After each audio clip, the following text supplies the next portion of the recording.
ہمارے والا داؤں برکاتہم کی ایک بات یاد آ رہی ہے، فرمایا کہ دنیا اور آخرت کی سب بھلائیوں کو سمیٹنے کا ایک آسان طریقہ استغفار اور درود شریف کی کثرت ہے۔ اب گناہ بھی ہو جاتے ہیں ہم لوگوں سے، بھائی استغفار کا اہتمام اور درود شریف، یہ دنیا آخرت کی ساری بھلائیوں کو سمیٹنے کا ایک آسان اسہل طریقہ ہے۔ نوریاں مر نوریاں را جاذبن، ناریاں مر ناریاں را طالبن، نور نور کو اپنی طرف کھینچتا ہے، نار نار کو اپنی طرف کھینچتی ہے۔ بار بار استغفار کرے گا، پھر انشاءاللہ ایک وقت آئے گا گناہ کرنے کا جی نہیں چاہے گا، کہ خدا جس سے راضی ہو جاتا ہے اس کو اپنے سے راضی کر لیتا ہے۔ تو جب استغفار اور توبہ کرتا رہا، اللہ راضی ہو گیا، اس کو ناراضگی والے کام کرنے ہی نہیں دے گا۔ پھر ملا علی قاری رحمۃ اللہ فرماتے ہیں کسی کو جب اللہ اپنا ولی بناتا ہے، نسبت مع اللہ عطا کرتا ہے، تو وہ گناہ کرنا بھی چاہتا ہے تو نہیں کر پاتا، اور اہل اللہ اس سے محبت کرتے ہیں۔ تو توبہ اور استغفار یہ ذکر ذاکر کو مذکور تک پہنچا کر دم لیتا ہے۔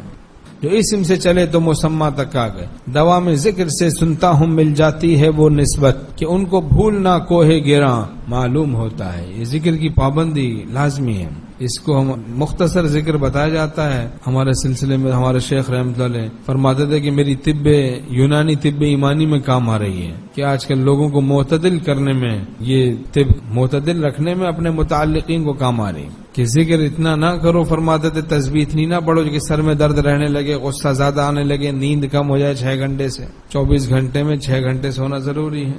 تو اپنے اعتدال کی حفاظت کرنی ہے، کہ معتدل ہوگا تو مستقیم رہ سکتا ہے، اگر غیر معتدل ہوگا تو پھر استقامت سے محروم رہے گا۔ تو دنیا اور آخرت کی ہر خیر کو سمیٹنے کا ایک سہل طریقہ استغفار اور درود شریف کی کثرت، کہ اللہ سے معافی مانگتے رہیں اور درود شریف کا اہتمام۔